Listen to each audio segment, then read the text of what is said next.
अस्सलाम वालेकुम dear students. Carbohydrates का जो टॉपिक हम डिस्कस करेंगे वो है फंक्शन ऑफ कार्बोहाइड्रेट्स।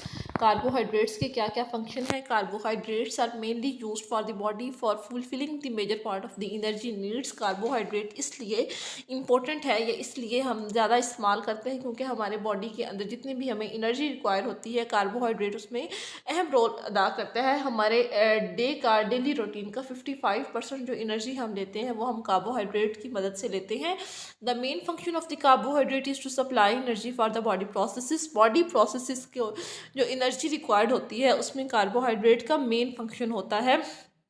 ठीक है, हमारे डाइट का तकरीबन 50 से 80% हिस्सा जो है वो कार्बोहाइड्रेट पे मुश्तमिल होता है। वो किस तरह से होता है, क्योंकि हम रोटी चावल वगैरह वेजिटेबल्स वगैरह डिफरेंट लेते हैं, सीरियल्स वगैरह लेते हैं, तो वो सब कुछ कार्बोहाइड्रेट पे कंसिस्ट करता है। कंस्ट्रक्शन ऑफ बॉडी ऑर्गन्स में ये हेल्प करता है। Assist body in absorption of calcium. ठीक है, ये हेल्प करता है। ठीक है, असिस्ट करता है, हेल्प करता है बॉडी को एब्जॉर्प्शन में कैल्शियम की। Helps in lowering cholesterol level को ये कम करने में मदद देता है। Provide nutrients to the friendly bacteria in digestive tract that helps in digestion. ये इस तरह के न्यूट्रिएंट्स जो है ये प्रोवाइड करता है डाइजेस्टिव ट्रैक के अंदर, ताकि जो बैक्टीरिया हैं वो उनकी ग्रोथ जो है वो अच्छी हो। बैलेंस, ये ऑस्मो रेगुलेशन में हेल्प करता है। ऑस्मो रेगुलेशन होता है water and salt balance with in the body के अंदर जो पानी और सॉल्ट्स का बैलेंस होता है वो ऑस्मो रेगुलेशन होता है, और कार्बोहाइड्रेट इसमें अपना इम्पोर्टेंट रोल परफॉर्म करता है। Oligosaccharides are present in molecule of integral protein of cell membrane। ठीक है, oligosaccharides जो होते हैं ये सेल मेम्ब्रेन का इंटेग्रल पार्ट होते हैं, ज़रूरी पार्ट होते हैं।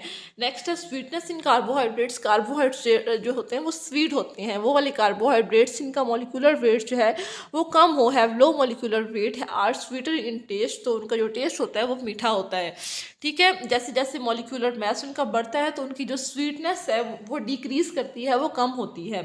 क्लासिफिकेशन अगर हम देखें कार्बोहाइड्रेट्स की, तो हम कार्बोहाइड्रेट को 3 कैटेगरीज में डिस्कस करते हैं। मोनोसेक्राइड्स सिंपल शुगर्स होती हैं और ये सिंगल शुगर होती हैं, 1 शुगर होती हैं। डाइसेक्राइड के अंदर 2 मोनोसेक्राइड्स मिले हुए होते हैं। और नेक्स्ट है पॉलीसेक्राइड से मुराद ये है कि जिसके अंदर काफ़ी ज़्यादा मोनोसेक्राइड्स जो हैं वो कंबाइन किए हों या जुड़े हुए हों। First of all we discuss about monosaccharides. Monosaccharides simple sugars होते हैं, इनको फर्दर हाइड्रोलाइज नहीं किया जा सकता और इनका जो एम्पीरिकल फार्मूला होता है CH2O।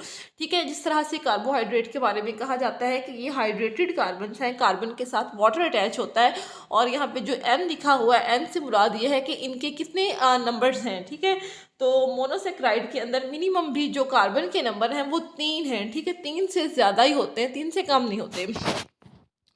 Monosaccharides are the most basic units of carbohydrate. Carbohydrate का अगर हम बेसिक यूनिट देखें तो वो मोनोसेक्राइड है। They are the simplest form of sugar and are colourless. ठीक है, इनका कलर नहीं होता और पानी के अंदर ये सॉल्युबल हो सकते हैं, क्रिस्टलाइन होते हैं। सम मोनोसेक्राइड्स है वो स्वीट टेस्ट। कुछ मोनोसेक्राइड्स ऐसे होते हैं जिनका जो टेस्ट है वो स्वीट होता है। मोनोसेक्राइड्स की अगर हम एग्जाम्पल्स देखें तो ग्लूकोज है, ग्लूकोज को डेक्सटोज भी कहा जाता है, फ्रुक्टोज है, लैक्टोज है।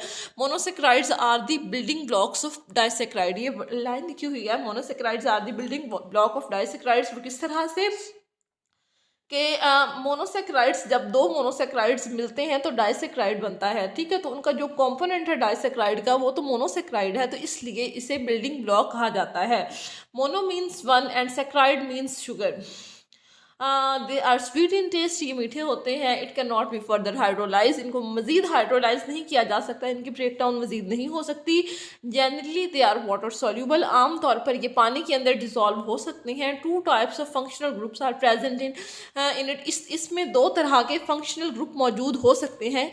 मोनोसेक्राइड्स के अंदर एल्डिहाइड्स भी हो सकते हैं और कीटोज भी हो सकते हैं। वो वाले मोनोसेक्राइड्स जिनके अंदर एल्डिहाइड्स हों तो उन्हें एल्डोज कहा जाता है, और वो वाले मोनोसेक्राइड्स जिनके अंदर कीटोन्स हों तो उन्हें कीटोज कहा जाता है।